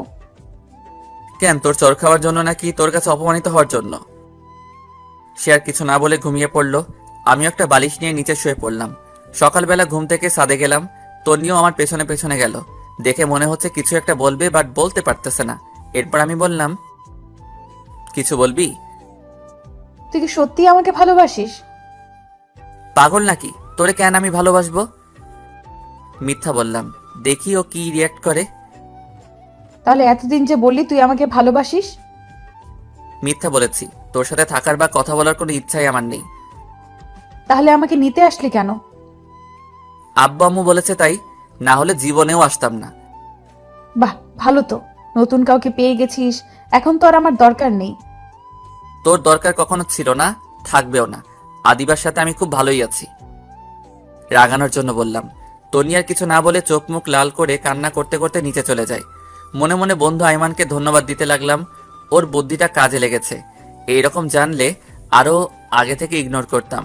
যাই হোক, একটু পর আমিও নিচে গেলাম। গিয়ে দেখি তন্নি চুপ করে বসে আছে। আমি বললাম, রেডি হয়ে নে, বাসায় যেতে হবে। আমি যাব না, তুই যা। তোর ন্যাকামি দেখার টাইম নাই আমার।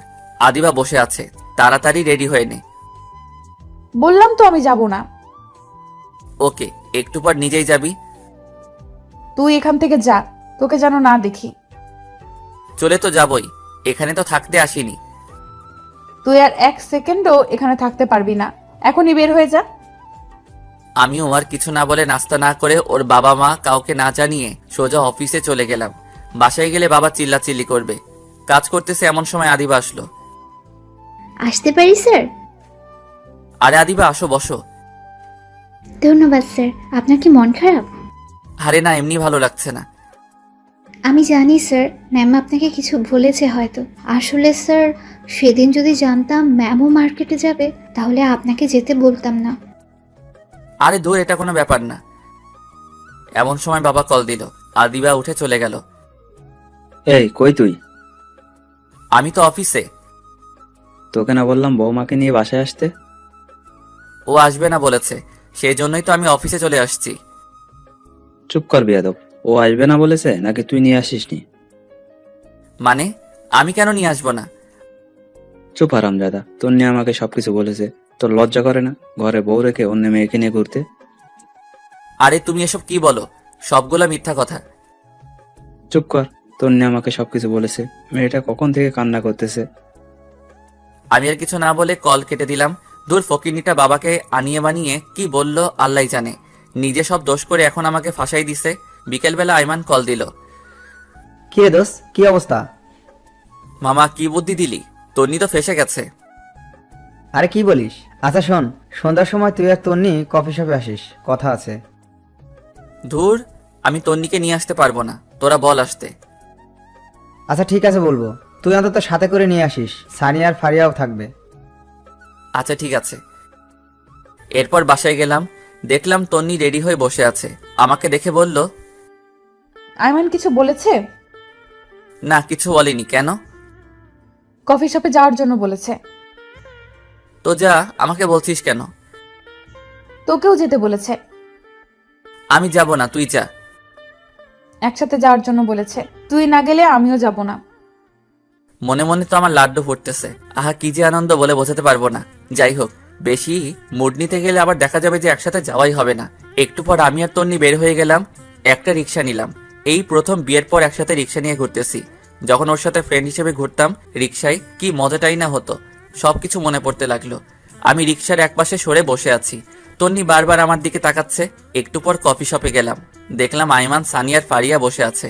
আমাদের দেখে বলল, বাহ, দুজনের এখন আসার সময় হলো। না রে, একটু কাজ ছিল তাই। বুঝি, কি এমন কাজ? তন্নি গিয়ে ফারিয়াকে জড়িয়ে ধরলো। এদিকে আইমান আমাকে ইশারা দিতেছে, বলতেছে কাজ হচ্ছে। এমন সময় সানি বলল, দোস্ত শোন, তোরা থাক, আমাদের একটু কাজ আছে, যেতে হবে। সে কি, মাত্রই তো আসলাম, কফিটা খেয়ে যা। না রে, অনেক কাজ, সময় কম। আচ্ছা তুই যা, ফারিয়া থাকুক। না রে, ওরে ছাড়া আমার কোনো কাজ হয় না। ওর কপালে চুমু না খেয়ে কাজে মন বসে না। চুপ কর ফাজিল। আচ্ছা তোরা থাক, পরে কথা হবে। এ কথা বলে ফারিয়া আর সানি চলে গেল। আইমানও কেমন জানি ছটফট করতেছে। আমি বললাম, কিরে তোর আবার কি হইছে? আসলে দোষ, বাসায় একটা কাজ ফেলে এসেছি, এখনই বাসায় যাওয়া লাগবে। মানে কি, তোদের সবার কাজ আছে আগে বলতি? তোরা না বললি একসাথে কফি খাবি? তোরা খা, আমি একটু আসি। এ কথা বলে আইমানও চলে গেল। আমি আর তন্নি বসে আছি। একটু পর কফি আসলো, দুজনেই খেলাম। দুজনে নীরবতা ভেঙে তন্নি বলল, একটা কথা বলতাম। বলো।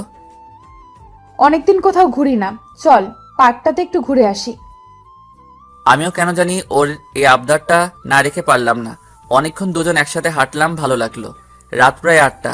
বাসায় গেলাম, দেখলাম বাসায় কেউ নেই, কিন্তু দরজা খোলা। বাবা মা দুজনকে ডাক দিলাম, কারো কোনো সারা শব্দ নেই। তন্নিও ভয়ে কাঁদতেছে। একটু পর নীরবতা ভেঙে শুরু হলো আমাদের দুজনের মুখের উপরের স্প্রে মারা। আর সবাই একসাথে বলতে লাগলো, happy birthday Tanni, happy birthday to you.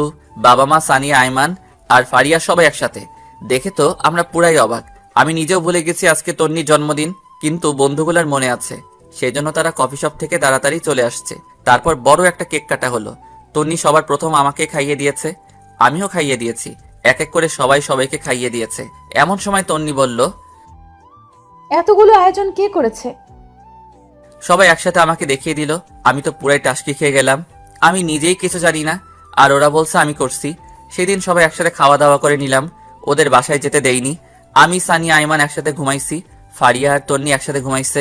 পরে যে যার মতো চলে গেল। আমিও অফিসে চলে গেলাম। দুপুরবেলা আদিবা আমার রুমে আসলো। স্যার আসতে পারি? আসো, বসো। স্যার একটা কথা বলতাম। অবশ্যই বলো। আসলে স্যার, আমার একজনের সাথে রিলেশন আছে। বাবা বিয়ের জন্য চাপ দিচ্ছিল, তাই আমি বাবাকে ফাহাদের কথা বলেছি। ফাহাদ আমার বয়ফ্রেন্ড। বাবা বলেছে ওকে নিয়ে বাবার সাথে দেখা করার জন্য। যদি আজকে বিকেলের জন্য আমাকে ছুটি দিতেন উপকার হতো খুব। আরে এটা কোনো কথা? তুমি আমাকে আগে বলবে না? ওকে যাও, দিলাম। ধন্যবাদ স্যার। আদিবা একটু কষ্ট করতে পারবে? জি স্যার, বলুন। তোমার পাশের আলমারিটার উপর একটা হলুদ রঙের ফাইল আছে, যদি একটু কষ্ট করে দিতে উপকার হতো। এতে কষ্টের কি আছে? এ কথা বলে আদিবা উঠে ফাইলটা নিতে গেল। আলমারি উঁচু হওয়ার কারণে সে একটু উপরের দিকে উঠে পায়ের আঙুলের উপর ভর করে ফাইলটা নিতে যাবে। এমন সময় পা স্লিপ করে উল্টে যেতে লাগলো। আমি তাড়াতাড়ি উঠে ওকে ধরে ফেললাম। আর এমন সময় তন্নি এসে উপস্থিত। আমাদের একসাথে দেখেই চিৎকার দিয়ে উঠল। দেখলাম হাতে একটা টিফিন বাটি, মনে হয় দুপুরের খাবার নিয়ে আসছে। ধুর শালার, কেন যে আদিবাকে ফাইলটার কথা বললাম। যদি না বলতাম তাহলে তন্নি হয়তো কিছু দেখতো না। আমি আদিবাকে ছেড়ে দিলাম। তন্নি রাগে চোখ মুখ লাল করে আমাকে বলল, ছি, তুই এত খারাপ? প্লিজ তুই শান্ত হ, আমার কথা শোন। কি শুনবো? নিজের চোখেই তো সবকিছু দেখলাম। প্লিজ তুই আমার কথাটা শোন। চুপ কর, তোর মতো ফালতুর সাথে আমি কোনো কথাই বলবো না। ভেবেছিলাম তুই সত্যি আমাকে ভালোবাসিস, আমিও আস্তে আস্তে তোকে ভালোবেসে ফেললাম, কিন্তু তুই অন্য মেয়ের সাথে। ছি। আমি কিছু বলতে যাব এমন সময় আদিবা বলল, ম্যাম শুনেন, আপনার ধারণা ভুল। তুমি চুপ করো, লজ্জা করে না অন্যের স্বামীর সাথে এসব করতে? যত সব ফালতু। ম্যাম, আপনি আমাকে যা ইচ্ছে বলতে পারেন, কিন্তু স্যারকে কিছু বলবেন না। স্যারের কোনো দোষ নেই। চুপ করো তুমি। সেদিন তো শপিং করতেও দেখেছি তোমাদের, আবার বড় বড় কথা বলছো। লজ্জা করে না? ম্যাম, আপনাকে সেদিন রাতে আমি অনেকবার কল দিয়েছি সত্যিটা বলার জন্য, বাট আপনিই কল ধরেননি। সেদিন আমি স্যারকে জোর করে শপিং করতে নিয়ে গেছি। আসলে এখানে আমার কেউ নেই, স্যারকে ভাই ডেকেছি। একটা কাজিনের বিয়ে ছিল, প্রায় 6 মাস পর বাড়ি যাচ্ছি, তাই বাবা মায়ের জন্য কিছু জিনিস কিনতে যাচ্ছিলাম। আর আপনি সেখানে আমাদের দেখে ফেললেন, স্যারকে সবার সামনে চড় দিলেন। জানেন সেদিন আপনার জন্য একটা নীল শাড়ি আমি কিনেছিলাম। স্যার অনেকবার বলেছিল আপনাকে নাকি নীল শাড়িতে ভালো মানায়। আপনাদের বিয়েতে না যেতে পারে একটা নীল শাড়ি আমি আপনার জন্য কিনে স্যারকে দিয়েছিলাম। বিনিময়ে আপনি স্যারকে চড় দিয়েছেন, নয়তো অপমান করেছেন। সেদিনের কথা বাদ দাও, আজকেরটা তো আমি নিজের চোখেই দেখলাম। আজকে কি ছিল তাহলে? আমার একজনের সাথে রিলেশন আছে, বাবা চাইছে তাকে বাবার সাথে পরিচয় করিয়ে দেওয়ার জন্য। আমি স্যারের কাছে এসেছি বিকেলবেলা ছুটি দেওয়ার জন্য। স্যার আমাকে ছুটি দিয়েছে। আমি চলে যাওয়ার সময় স্যার ফাইলটা দিতে বললেন। আমি ফাইলটা নিতে গিয়ে পড়ে যাচ্ছিলাম, এমন সময় স্যার আমাকে ধরে ফেললেন। শুনেন, একটা কথা বলি, আপনার কপাল অনেক ভালো যে আপনি ওনার মতো একজনকে নিজের জীবনসঙ্গী হিসেবে পেয়েছেন। আপনার মতো মেয়ের কোনো যোগ্যতা নেই ওনার সাথে থাকার। নিজেকে তো অনেক কিছু মনে করেন, এগুলো বাদ দিয়ে ভালো হওয়ার চেষ্টা করুন। আদিবা এ কথাগুলো তন্নিকে বলে চলে গেল। দেখলাম তন্নির চোখে পানি চলে আসছে। আমি এতক্ষণ কিছুই বললাম না, চুপচাপ দাঁড়িয়ে দুজনের কথা শুনছিলাম। আদিবার কথাগুলো অনেক ভালো লাগলো। মনে মনে কয়েকবার ধন্যবাদ জানালাম। একটু পর তন্নি আমার দিকে তাকালো, চোখ মুখ লাল হয়ে আছে। তারপর আমাকে বলল, নিজেকে খুব চালাক মনে করিস তাই না? মানে? তুই কি ভাবছিস আমি কিছুই জানি না? কি জানিস তুই? এই যে এতদিন অবহেলার নাটক করেছিস, আমার সাথে খারাপ ব্যবহার করেছিস, নিজেকে হিরো ভাবছিস? মনে মনে ভাবলাম তন্নিকে এগুলো আবার কে বলে দিছে, শালা আইমাইন না বলে দিল নাকি? এরপর আমি বললাম, এগুলো সব মিথ্যা কথা। আমি যা করেছি মন থেকে করেছি। তোকে এই কথাগুলো কে বলেছে? তুই কি ভাবছিস এরা শুধু তোর ফ্রেন্ড? আমার ফ্রেন্ড না, পারিয়া আমাকে সবকিছু বলেছে। শালার মেয়েদের পেটে কিছুই হজম হয় না। কি দরকার ছিল তন্নিকে এগুলো বলার? তারপর আমি বললাম, তোকে এই কথাগুলো ফারিয়া বলেছে? দেখ ওর কি হাল করি। কি করবি তুই ফারিয়ার? এ কথা বলে আস্তে আস্তে এগোতে লাগলো। আমি বললাম, কি ব্যাপার, তুই এদিকে কেন আসছিস? কেন এসেছি তাই না? দেখ একদম কাছে আসবি না, আমি কিন্তু চিল্লাচিল্লি করব। কর চিল্লা চিল্লি, দেখি কে আসে। আমি পিছাইতে পিছাইতে দেওয়ালের সাথে লেগে গেছি। এ কি করছিস তুই? বলার আগেই ঠোঁট দিয়ে আমার ঠোঁট চেপে ধরলো। আমার পুরো শরীরের লোম দাঁড়িয়ে গেল। কিছুক্ষণ এভাবে থাকার পর আমি তন্নিকে একটু দূরে সরিয়ে দিলাম। বললাম, এই তুই কি পাগল? এটা আমার অফিস, বেডরুম না। যদি কেউ দেখে ফেলতো? দেখুক, তাতে আমার কি? খাইছিস? মাত্রই তো খাইলাম। আর দূর এটা না, দুপুরে খাইছিস? না, তোর জন্য রান্না করে নিয়ে আসছি। তুই করছিস নাকি আম্মা করছে? দুজনেই করছি।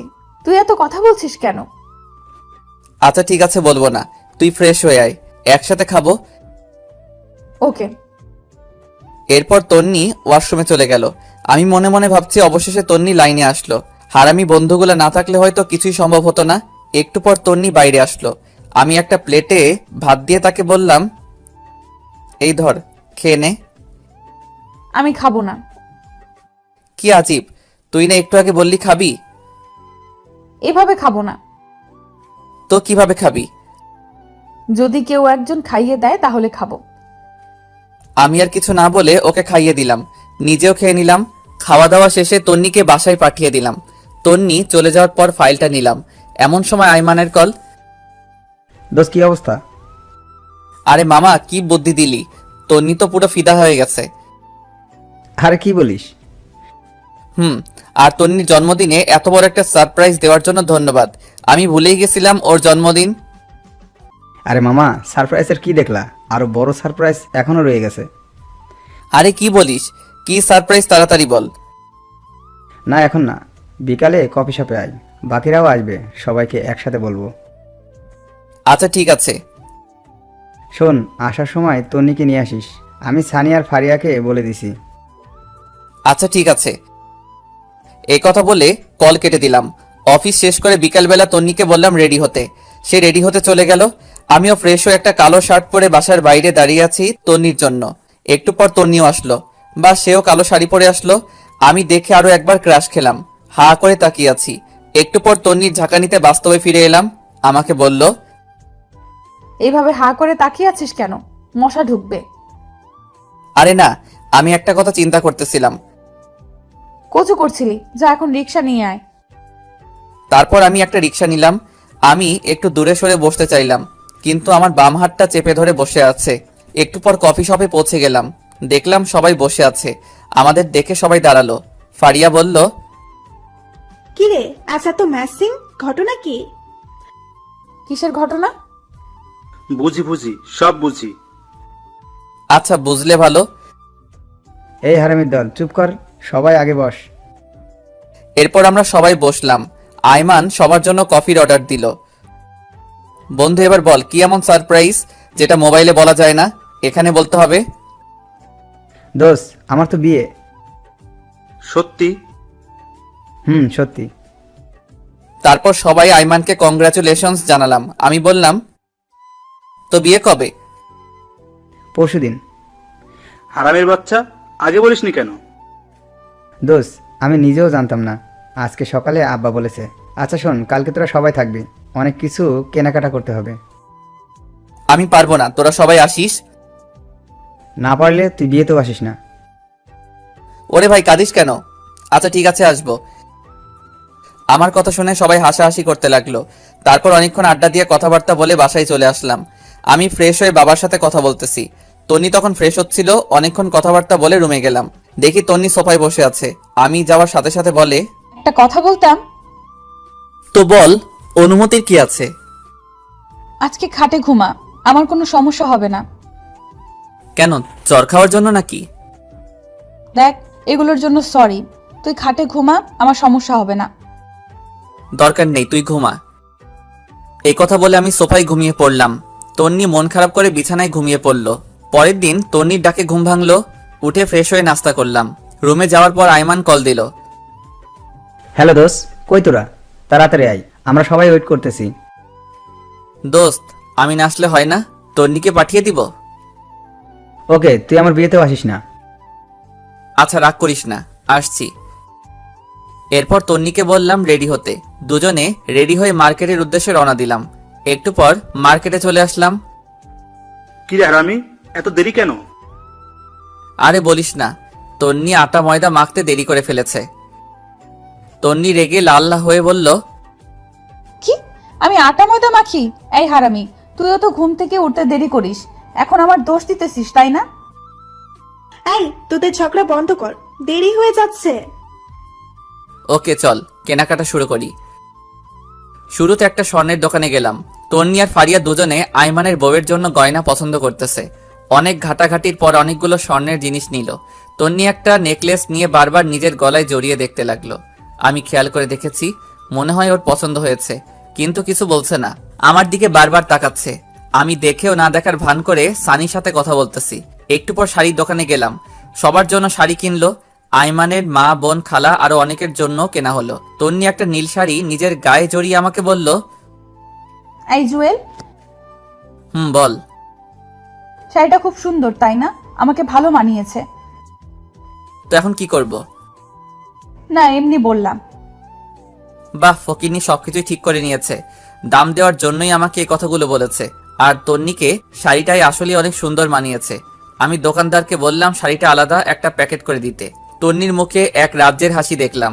কিছু না বলে তাড়াতাড়ি ব্যাগটা নিয়ে বসে আছে। আরো অনেক কিছু কেনাকাটা করার পর সবাই বাসার উদ্দেশ্যে রওনা দিলাম। আমরা সানি আর আয়মানের কাছ থেকে বিদায় নিয়ে একটা রিক্সা নিলাম। একটু পথ যাওয়ার পর রিক্সাওয়ালাকে বললাম, মামা একটু দাঁড়ান। এই, তোর আবার কি হলো? তুই বসে থাক, আমি একটু আসছি। কথা বলে আমি আবার মার্কেটে গেলাম। গিয়ে তন্নির পছন্দ করা নেকলেসটা কিনে নিলাম। দাম বেশি হওয়ায় ক্যাশ টাকা দিতে পারিনি। ওর বিকাশ নাম্বার নিয়ে একটা কলিগকে বলে টাকা পাঠিয়ে দিলাম। একটু পর রিক্সায় আসলাম। কিরে, কোথায় গিয়েছিলি? সেটা তো না জানলেও চলবে। এই মামা চলেন। বাসার সামনে এসে আমি তন্নিকে উপরে পাঠিয়ে দিলাম। রিক্সা ভাড়া দিয়ে আমি উপরে আসলাম। দেখলাম তন্নি রুমে নেই, মনে হয় ওয়াশরুমে গেছে। আমি নেকলেসটা ওর ড্রয়ারে রেখে দিয়েছি। তন্নি ওয়াশরুম থেকে বের হলো, খুব হাসি খুশি লাগছে। তারপর নিচে গিয়ে খাওয়া দাওয়া করে আগের দিনের মতো সোফায় শুয়ে পড়লাম। তন্নি কিছু বলতে গিয়েও বলেনি। পরের দিন আইমানের বিয়ে, সকাল থেকে শুধু কল দিচ্ছে। আমি ঘুম থেকে উঠে দেখি তন্নি মায়ের সাথে রান্নাঘরে কাজ করছে। কিছু না বলে ফ্রেশ হতে চলে গেলাম। একটু পর নাস্তা করে রেডি হয়ে তন্নিকে বললাম তাড়াতাড়ি রেডি হতে, আমরা বিয়েতে যাব, আর অনেক কাজ আছে। তন্নি হ্যাঁ সূচক ইশারা দিয়ে রেডি হতে চলে গেল। আমি বাইরে গিয়ে দাঁড়িয়ে আছি। একটু পর তন্নি রেডি হয়ে আসলো। আমি তো দেখে আবার ক্রাশ খাইলাম। কালকের সেই শাড়িটা পরেছে, আবার গলায় নেকলেসটাও পরেছে, পায়ে হাই হিল, হালকা লিপস্টিক। উপস, মাথা নষ্ট করে দিচ্ছে। আমি হাঁ করে তাকিয়ে আছি। একটু পর বুঝলাম কেউ একজন আমাকে ধাক্কা দিচ্ছে। কিরে অমন হা করে কি দেখছিস? মনে হয় আগে কোনোদিন আমাকে দেখিসনি। দেখেছি, তবে আজকে একটু অন্যরকম লাগছে। তন্নি লজ্জায় লাল হয়ে যায়, দেখতে আরো বেশি কিউট লাগছে। তারপর একটা রিক্সা নিয়ে রওনা দিলাম। তন্নি আমার বাম হাতটা চেপে রেখেছে। একটু পর বলল, ধন্যবাদ। হঠাৎ ধন্যবাদ? এই যে আমার পছন্দের নেকলেসটা নিলি তাই। এখানে ধন্যবাদ দেওয়ার কিছু নাই। তুই কি কালকে দোকানে আমাকে খেয়াল করেছিস? একটু একটু। কথা বলতে বলতে আমরা আবার মার্কেটে যাই। বিয়ের জন্য একটা গিফট নিলাম। এরপর আইমানদের বাসায় চলে গেলাম। সারাদিন খাওয়া দাওয়া আর মেহমান নিয়ে বিজি ছিলাম সবাই। সন্ধ্যার পর আইমান এসে আমাকে বলল, দোস্ত একটা কাজ করতে হবে। কি কাজ? দোস্ত তুই আর তন্নি আমার বাসর ঘরটা সাজিয়ে দে। কিন্তু? কোনো কিন্তু নয়, প্লিজ দোস্ত, না করিস না। সানিকে বাবার সাথে বাজারে পাঠাইছি, আর ফারিয়া মিলির সাথে আছে। আচ্ছা ঠিক আছে। এখানে ফুল আর সব জিনিস আছে। বাবা থাকলে বাবাই তোকে বলতো, আর আমার তো একটু লজ্জা লাগছে, তাই কাউকে বলতেছি না। হইছে, আর লজ্জা পেতে হবে না, যা আমি দেখতেছি। এরপর তন্নিকে খুঁজতে লাগলাম। দেখলাম নতুন বউয়ের সাথে সেলফি তুলছে। সারাদিনে কয়েক হাজার সেলফি তুলেছে, তাও মন ভরেনি। আমি ইশারা দিয়ে ডেকে নিলাম। তারপর এসে বলে, বল কেন ডেকেছিস? আরে বাসরঘর সাজাতে হবে, এখানে নাকি কেউ পারে না। আরে কি বলিস, এখনো সাজাইনি। সাজালে কি তোকে ডাকতাম? আচ্ছা ঠিক আছে চল। এরপর তন্নি আর আমি বাসরঘর সাজাতে লাগলাম। সাজানো প্রায় শেষ। এই সময় তন্নি বলে, জানিস বাসর ঘর নিয়ে আমার অনেক স্বপ্ন ছিল। তাই নাকি? জানিস আমি কি কি কল্পনা করেছি বাসর ঘর নিয়ে? কি কি? আমার জামাই আসবে, আমি লজ্জায় ঘোমটা দিয়ে রাখবো, সে ঘোমটাটা সরাবে, তারপর তার পা ছুঁয়ে সালাম করব, তারপর সে আমাকে গান শোনাবে, আমি তাকে শোনাবো, কিছুক্ষণ নাচবো, তারপর দুজনে ছাদে গিয়ে চাঁদ দেখবো, সে আমাকে দোলনায় দোলাবে, হঠাৎ করে বৃষ্টি শুরু হবে। তুই পাগল নাকি? চাঁদ উঠলে আবার বৃষ্টি হয় নাকি? তুই চুপ থাক। তারপর আমরা দুজনে অনেক সময় হাত ধরে ভিজবো, তারপর আবার রুমে চলে আসবো, আমি তার বুকে মাথা রেখে ঘুমিয়ে পড়বো। আমি তন্নির কথাগুলো শুনে একটু অভিমানের ভঙ্গিতে দাঁড়িয়ে দাঁড়িয়ে আইমানের বাসর ঘরে গোলাপ ফুল ছিটাচ্ছি। আমার এমন মুখ দেখে তন্নি বলে, কিরে তোর আবার কি হলো? কই কিছু না। মুখটা এমন পেঁচার মতো করে রাখছিস কেন? সবার কপালে কি আর বাসর রাত থাকে? অবাগাতের কপালে তো কিছুই থাকে না। হয়েছে, আর ঢং করতে হবে না। এই নে, এটা ধর। কি এটাতে? শেরওয়ানি। আমরা এখন বাসায় যাব, আমরাও বাসর ঘর করব। কি? আমি একটা লাল বেনারসি পরবো, তুই 30 মিনিট পর রুমে যাবি। 30 মিনিট কি করবি? এত কথা তোর জানতে হবে না, যেটা বলেছিস সেটা। আচ্ছা ঠিক আছে, কিন্তু এত কিছু তুই কখন করলি? সারপ্রাইজ কি তুই একাই দিতে পারিস? আমি পারি না? আমি আর ফারিয়া মিলে করে এসেছি। এখন যা, একটা গাড়ি ঠিক কর, বাসায় যাব। ওকে। একটা সিএনজি নিয়ে আমি আর তন্নি তাড়াতাড়ি বাসায় গেলাম।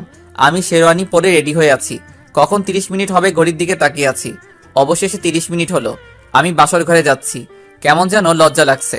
সবসময় থাকি, তবু আজকে কেমন যেন লাগছে। দূর, এত শরম দিয়ে লাভ নেই, আগে ভিতরে যাই। আস্তে করে দরজাটা খুলে ভিতরে গেলাম। তন্নি বড় একটা ঘোমটা দিয়ে বসে আছে। আমি গিয়ে ঘোমটা উঠালাম। তন্নি খাট থেকে নেমে আমার পা ছুঁয়ে সালাম করলো। আমি বললাম, বেঁচে থাকো মা, স্বামী সংসার নিয়ে অনেক সুখী হও মা। হাই হাই, এটা কি বললাম মা? কেন বললাম? তন্নি একটা গুতা দিয়ে বলে, এই কুত্তা, আমি তোর মা? হুম? এই না না, ভুল হয়ে গেছে, আর বলবো না। এই নে কান ধরলাম। ওকে, এখন একটা গান শোনা। এই আমি তো গান পারি না। কি বললি? আচ্ছা শোনাচ্ছি। ওকে। বন্ধু তুই লোকাল বাস রে, বন্ধু তুই লোকাল বাস, আদর করে ঘরে তোল ঘর ধইরা নামাস। এই হারামি, এটা কি গান? আরে মমতাজ খালামনির গান।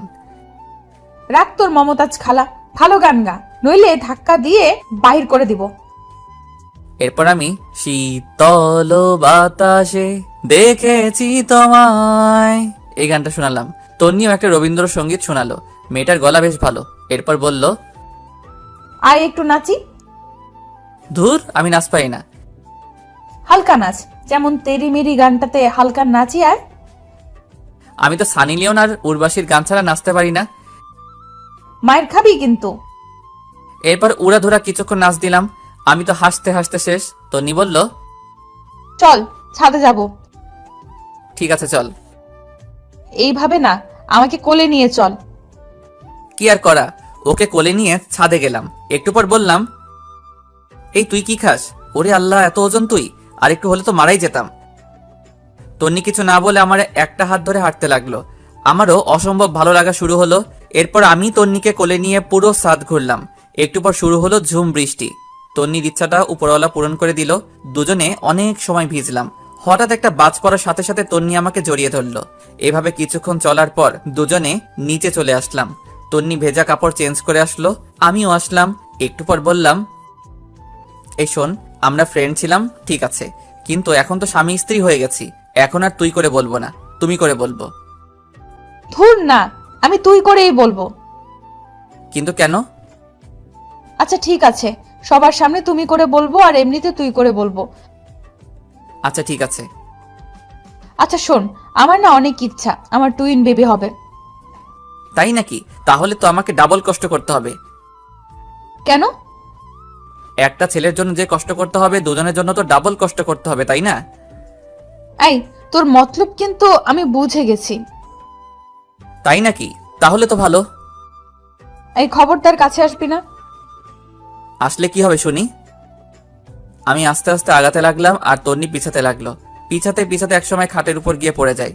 তন্নি লজ্জায় লাল হয়ে যায়, একটা কাপড় দিয়ে মুখ ঢেকে ফেলে। আমি কাপড়টা সরিয়ে ওর মিষ্টি মাখা ঠোঁটে আস্তে করে আমার ঠোঁট বসাই দিলাম।